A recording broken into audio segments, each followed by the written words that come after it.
안녕하세요, 시청자 여러분. 오늘 우리는 한국 문학의 전체를 뒤흔든 이순재 선생님의 마지막 기록과 그 안에 숨겨진 진실을 깊이 있게 들여다보려고 합니다. 아산병원 장례식장에 공유된 하얀 봉투 한 장. 유족조차 존재를 몰랐던 그 봉투는 잠긴 병실 안쪽에서 발견되었고, 그 안에 담긴 몇 줄의 글은 한 인간의 마지막이자 한 시대의 종결을 알리는 울림으로 퍼져나갔습니다. 기자단이 조심스럽게 내용을 확인하던 그 순간부터 장례식장 전체는 이상할 정도로 고요해졌고, 사람들은 그의 마지막 선택에 담긴 의미를 헤아리려 애쓰고 있었습니다.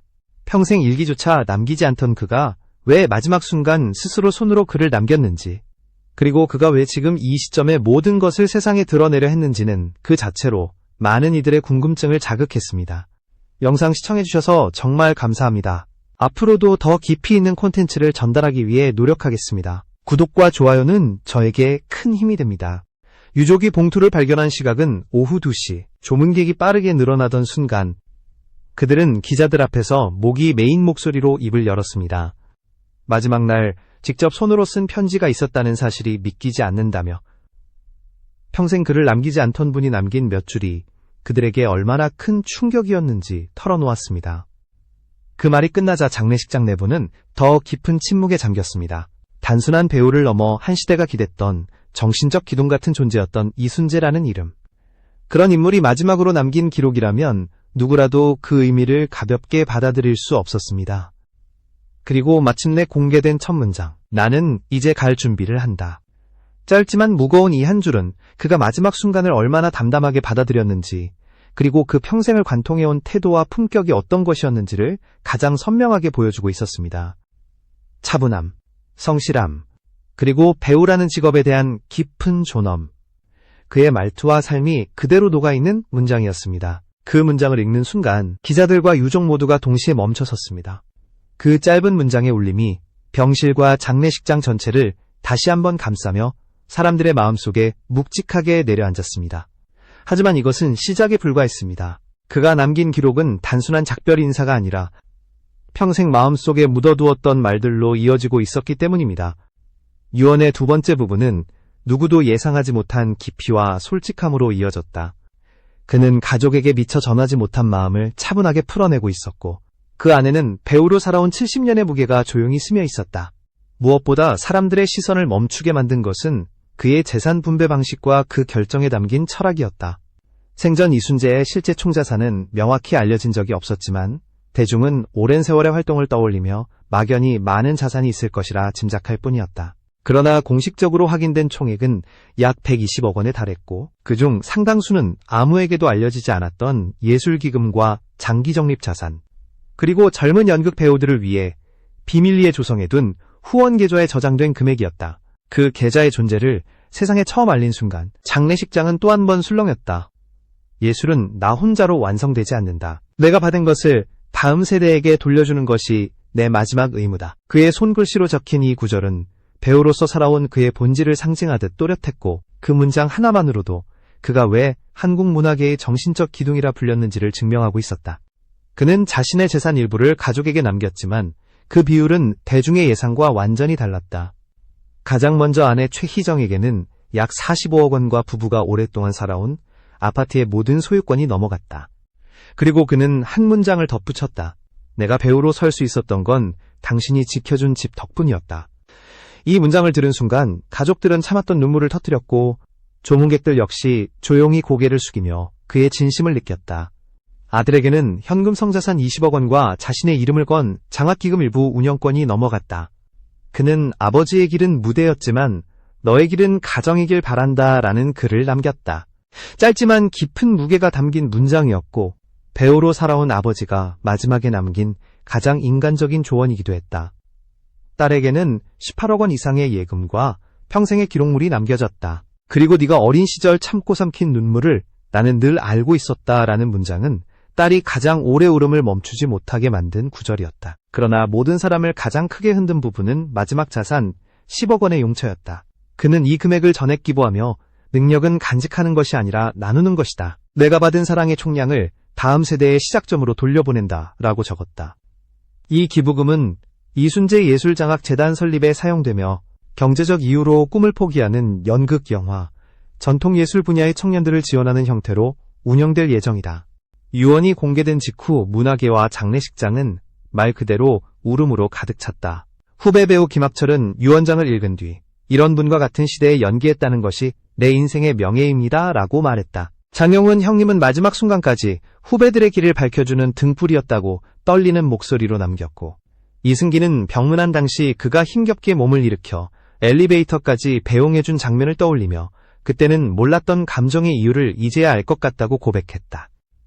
그의 유언은 단순한 분배가 아닌 평생의 철학이자 남겨진 이들에게 전하는 마지막 수업이었다. 하지만 이 모든 이야기는 단지 겉면에 불과했다. 유족이 아직 밝히지 못한, 그리고 누구도 예상하지 못했던 또 다른 기록이 남아있었기 때문이다. 장례식장의 분위기가 유언으로 이미 깊게 흔들리고 있던 그때 아무도 예상하지 못한 또 다른 물건이 모습을 드러냈다.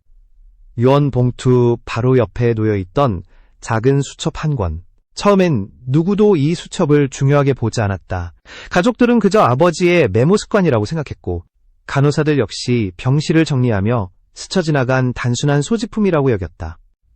그러나 막내딸이 그 수첩을 펼치는 순간 모든 사람의 표정이 일제히 얼어붙었다. 단 한 줄이었지만 그 한 줄이 병실의 공기를 완전히 바꿔놓았다.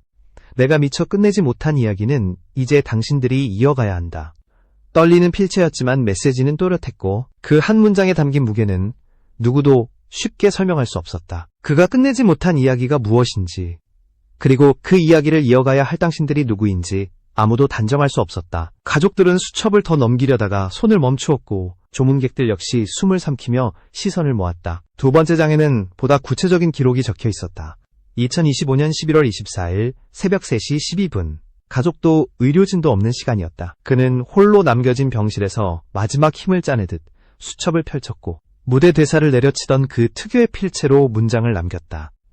나는 여전히 생각한다. 문화는 사람이고 사람은 기억이다. 그 문장이 공개되자 가족들의 얼굴은 설명하기 어려울 정도로 복잡해졌고, 배우로서 70년을 살아온 그가 마지막까지 붙들고 있었던 가치가 무엇인지 한눈에 드러났다. 하지만 진짜 충격은 그 다음 문장에서 시작되었다. 내 재산의 절반은 연극인을 위해. 적힌 숫자는 공식 유언과 완전히 달랐다. 수첩 속 금액은 약 142억 원. 기존에 알려지지 않았던 부동산과 투자 수익까지 포함된 금액이었다. 이 금액의 절반을 연극계를 위해 기부한다는 결정은 법정 유언장 어디에도 적혀있지 않았다. 가족은 눈물을 흘리며 아버지의 진심을 다시 떠올렸다. 그는 늘 배우는 혼자 잘하는 게 아니라 함께 이루는 것이다 라고 말했지만 그 말이 이 정도일 줄은 누구도 몰랐다. 수첩 후반부에서 또 하나의 문장이 펼쳐졌다. 가족의 몫은 금액도 지시도 없었지만 그 문장은 가족들의 심장을 찌르는 듯 깊게 와 닿았다. 그는 단순한 금전적 분배보다 남은 이들이 서로를 품고 상처를 치유하는 것을 더 중요한 유산으로 남기고 있었다. 그러나 수첩의 마지막 장은 모든 것을 뒤흔들었다. 붉은 잉크로 적힌 단 3단어. 비밀 문건 확인. 이순재가 생전 거의 사용하지 않던 색이었다. 가족들은 잉크색만 보아도 불길함을 감지할 수 있었다. 병실의 공기는 단숨에 얼어붙었고 가족들은 서로를 바라보며 혼란과 두려움을 감추지 못했다. 비밀 문건이라는 단어가 의미하는 것이 무엇인지, 그가 왜 마지막 순간까지 그 문서를 남기려 했는지 누구도 쉽게 짐작할 수 없었다. 그때 문 앞에서 조용히 서 있던 그의 매니저가 입을 열었다. 선생님께서 돌아가시기 2달 전 부탁하신 게 있습니다. 내가 말을 하지 못하고 떠나면 서랍의 맨 아래를 열어보라고. 병실에 있던 모든 사람은 숨을 멈추며 서랍 쪽으로 고개를 돌렸다. 지극히 평범한 서랍처럼 보였지만 그 안에는 수첩이 가리킨 단서가 숨어있을 가능성이 충분했다. 매니저는 손잡이를 잡았고 손끝이 미세하게 떨리고 있었다. 그리고 서랍을 천천히 열자 한 개의 흰색 파일이 눈에 들어왔다. 라벨에는 단 3글자, SJ. 순간 가족들의 표정은 공포와 충격으로 뒤섞이며 크게 흔들렸다. 그리고 그들은 아직까지 아무도 열어보지 못했던 그 파일의 무게를 직감적으로 느끼고 있었다. 그 안에 무엇이 들어있는지, 그리고 왜 고인이 마지막 순간까지 이 문서를 비밀 문건이라고 남겼는지. 이제 모든 진실은 파일을 여는 순간 드러나게 되어 있었다. 매니저의 손에서 흰색 파일이 천천히 꺼내지는 순간 병실 안의 공기는 더 이상 평범한 공간의 공기가 아니었다. 마치 오랜 세월 봉인되어 있던 문이 열리기 직전의 중압감이 서늘하게 내려앉았고 가족들은 누구도 먼저 숨을 쉬지 못한 채 그 장면을 지켜보고 있었다. 파일은 예상보다 훨씬 묵직했고 안에 여러 장의 문서가 차곡차곡 들어있는 듯했다. 매니저는 한 번 더 손에 힘을 주어 파일을 펼쳤고 첫 번째 문서를 본 순간 그의 눈동자가 크게 흔들렸다. 그리고 곧이어 가족들 역시 말을 잃었다. 문서의 제목은 이렇게 적혀 있었다. 대한민국 문화유산 기부계획 최종안. 문서 아래에는 이순재의 친필 서명과 날짜가 명확하게 남아 있었고 그가 직접 정리한 분배 계획이 세부 조항까지 상세하게 기재되어 있었다. 금액은 수첩에 적힌 것보다 더 컸다. 총액 기약 184억 원. 그동안 누구도 몰랐던 부동산 2채와 은퇴 후 조용히 참여해온 도시재생 프로젝트까지 포함된 금액이었다. 그는 그 모든 자산을 다음 세대 예술인들을 위해 남겨두고 있었다. 문서에는 3가지의 큰 계획이 담겨 있었다. 첫째, 젊은 연극인들이 언제든지 사용할 수 있는 소극장 설립. 둘째, 형편이 어려운 예술 지망생을 위한 생활지원 펀드 조성. 셋째, 지역문화센터 건립을 통한 예술 접근성 강화. 이 모든 계획은 그가 생전 아무에게도 말하지 않았던 꿈이자 그가 조금씩 준비해온 끝나지 않은 이야기의 진짜 의미였다. 가족들은 수십 년 넘게 그가 배우로 살아온 이유를 알 것 같다고 느꼈고 동시에 왜 이 문서를 마지막까지 숨겨두었는지 서서히 이해하고 있었다. 파일의 마지막 장에는 그가 왜 이 모든 것을 비밀로 한 채 남겨두었는지 직접 밝히고 있었다. 나는 무대 위에서 평생 빛을 받았다. 이제 그 빛은 다음 사람들에게 돌아가야 한다. 내 이야기는 여기서 끝나지만 그들의 이야기는 지금부터 시작될 것이다. 이 문장을 보는 순간 가족들은 더 이상 눈물을 참지 못했다. 그 문장은 단순한 선언이 아니었고 그가 살아온 모든 시간의 총합이었다. 이어진 문장들은 그가 마지막까지 품고 있던 고민과 희망을 더욱 명확하게 드러내고 있었다. 나는 예술을 통해 사람을 보았고 사람을 통해 문화를 보았다. 문화는 단순한 기술이 아니라 기억이고 살아있는 사람들의 삶 그 자체다. 그는 자신의 남은 재산을 단순히 기부하는 것이 아니라 한국 문학의 전반을 다음 단계로 끌어올리는 데 써달라는 진심을 남기고 있었다. 병실 안은 더 이상 슬픔만이 흐르는 공간이 아니었다.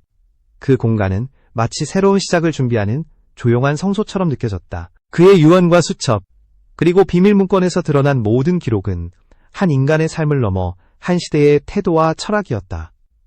기자단은 문서를 보며 이 기록이 단순한 유산이 아니라 한국 예술계 전체를 흔들 미래의 청사진이라는 사실을 깨달았다. 그러나 문서의 마지막 줄은 또 다른 질문을 남기고 있었다. 그는 붉은 잉크로 이렇게 적어두었다. 무대는 내려오지만 영혼은 퇴장하지 않는다.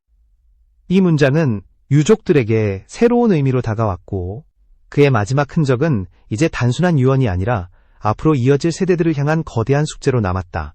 그의 이야기는 여기서 끝나지 않았다. 오히려 이제부터가 진짜 시작이었다.